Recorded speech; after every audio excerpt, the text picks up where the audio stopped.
अस्सलामुअलैकुम दोस्तों, आप सब कैसे हो। आशा करता हूँ अल्लाह की कृपा से अच्छे होंगे। आज जो चीज़ की जानकारी हम लोग करेंगे वो है काबा की हर एक कोने की जानकारी, और ये बयान सुनेंगे हम लोग सैयद अमीनुल कादरी भाई साहब का, कुरान और हदीस से जो मुतल्लक रहती है। चलो देखते हैं। लेकिन यह है कि जब आप काबा देखेंगे सब दुआ करना भूल जाएंगे, आपकी आंखें रो रो करके खुद ही मसरूफ दुआ हो जाएगी। इसलिए कि जिसको तुगरे में देखते थे, जिसको ख्वाब में देखते थे, सारी जिंदगी जिसकी तरफ रुक करके नमाज पढ़ी, वो काबा आपको नजर आएगा। अल्लाह की इज्जत की कसम, मैंने दुनिया की बहुत इमारतें देखी, लेकिन जो जाज़बियत मैंने काबे में देखी वो किसी इमारत में नहीं देखी। क्या मजा आता है काबा देखते वक्त, ऐसा लगता है जैसे जिंदगी का, दुनिया में आने का मकसद पूरा हो गया। काले गिलाफ में जब वो काबा खड़ा हुआ लगता है तो यकीन जाने इस्लाम की हक्कानियत पर दिल जो है वो मचलने लगता है। अल्लाह की निशानियों में से एक निशानी है।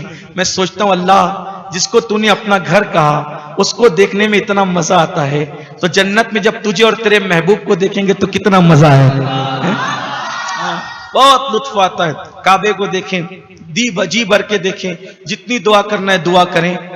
अब आपको तवाफ काबा शुरू करना है। ये काबा नहीं है, फिर कह दूं ये काबा नहीं है, ये सिर्फ समझाने के लिए एक मॉडल बनाया गया है। ना मैं इसका तवाफ कर रहा हूं ना करूंगा, सिर्फ एक मॉडल है इशारे के लिए, ठीक है। अब आपको काबे को समझना है। काबे के 4 रुकन हैं।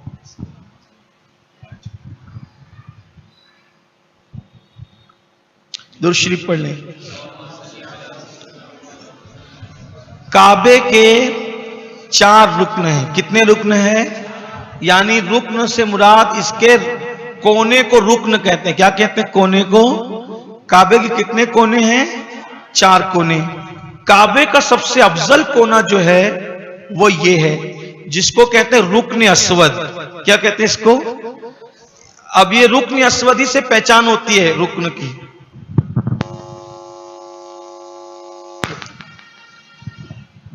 बच्चे खड़े मत हो बेटा, अल्लाह आप लोगों को भी हाजिरी नसीब फरमाए।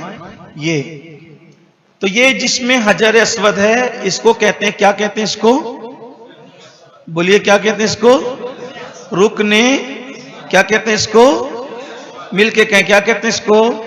आपको याद रखना है, क्या कहते हैं इसको?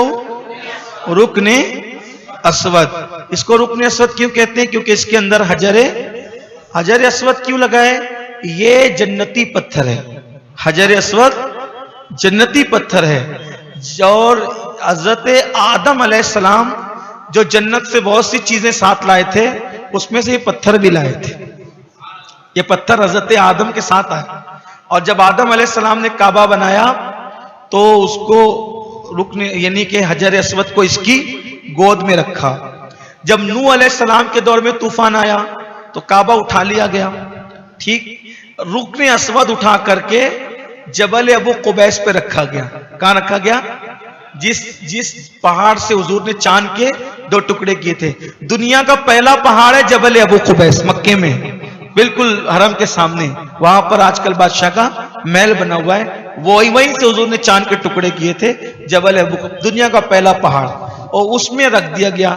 जब इब्राहिम अलैहिस्सलाम काबा बना रहे थे तो पहाड़ ने आवाज लगाया, या इब्राहिम मुझ में हजर अस्वद है, लेकर के जाइए, काबे की गोद में रख दीजिए। ये जन्नती पत्थर है।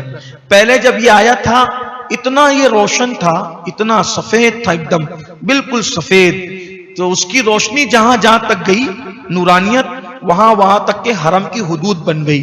लेकिन अब ये क्या हो गया? अबियस से क्या हो गया? अबियस मतलब सफेद, अबियस मतलब सफेद।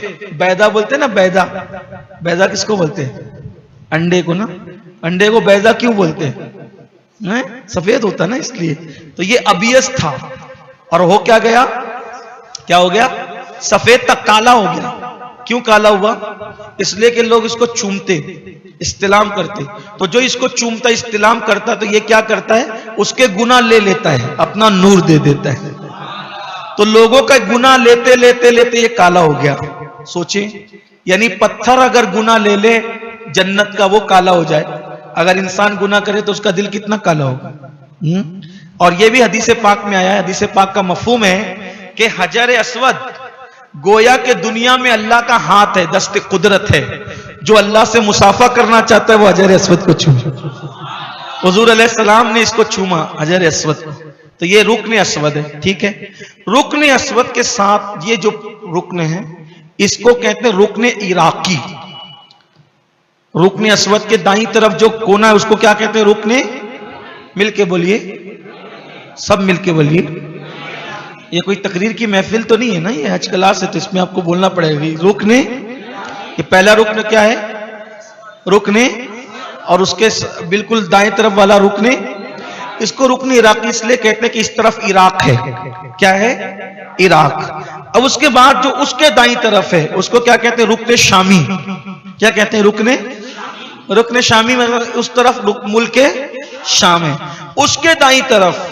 और हजर अस्वद वाले रुकन के बाईं तरफ यह है रुकन यमानी। क्या है? रुकन, इसको क्यों रुकन यमानी कहते हैं? क्योंकि इस तरफ यमन है, ठीक है। फिर हिंदुस्तान कहां है? हाँ, हमारे बुजुर्गों ने फरमाया जिस तरफ हजर अस्वद और काबे का दरवाजा उसी तरफ हिंदुस्तान है। अल्हम्दुलिल्लाह। बहरहाल तो ये चारों कोने।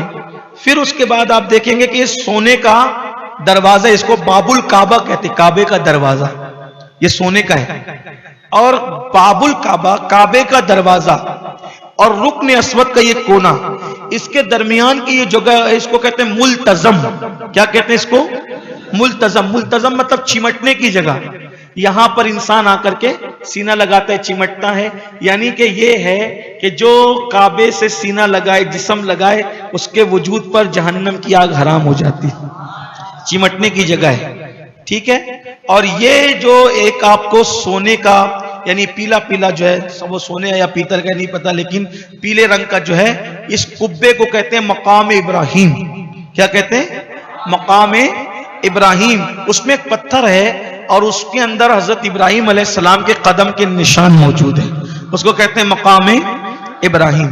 ये जो आधा चांद है, ये जो देखते हैं आप, फिर कहता हूं कि ये काबा नहीं है। काबे का ये सिर्फ समझाने के लिए मॉडल बनाया। एक हज क्लास में ऐसे हुआ, बेचारे मौलवी में हुज्जाज जो है वो काबे के मॉडल को बता रहे थे, लोगों ने शोर कर दिया, फलां इलाके के अंदर काबा बना लिया, काबा बना लिया, और फिर फितने पैदा हुए। इसलिए मैं बार बार कह रहा हूं कि ये काबा नहीं है। फितनों का दौर है, लोगों को आजकल काम जो है वो कम है, तो जिनको काम कम है उन्होंने फितरे ही ज्यादा फैलाने, तो इसलिए जो है उसका आप ख्याल रखेंगे। आधे चांद की शक्ल में ऐसे होगा, इसको कहते हैं हतीम। क्या कहते हैं? हतीम। हतीम के अंदर की जो जगह है वो भी काबे के अंदर की जगह, वो भी, यानी जो हतीम के अंदर चला गया गोया कि वो काबे के अंदर चला गया। इसीलिए तवाफ में हतीम के अंदर से जाना जायज नहीं है। आपको हतीम के बाहर से जाना है तभी तवाफ होगा, अंदर से गए तो तवाफ नहीं होगा, ठीक है। ये हतीम है। हतीम क्यों है? थोड़ा सा इशारा दे दूं, टाइम भी कम है। हतीम इसलिए है कि जब अरब वाले कुरैश काबा बना रहे थे तो उन्होंने ये तय किया था जो पीवर हलाल होगी उसी रकम से काबा बनाएंगे। तो उनके पास पैसा खत्म हो गया था तो और जगह बची हुई थी, तो उन्होंने इसे थोड़ी सी निशान बना दिया ताकि लोगों को पता चले कि ये भी काबा शरीफ ही है। कुछ लोग सोचते हैं कि यार वो फलां बादशाह साहब, वो फलां मुल्क का सदर, वो फलां लीडर जो शराब पीते हैं, जुआ खेलते हैं, जिना करते हैं, वो काबे के अंदर चले गए, मैं नहीं जा सका। अरे नादान, रसूलुल्लाह ने तेरे लिए तो हतीम रखी है ना, तो इसके अंदर गया मतलब काबे के अंदर चला गया।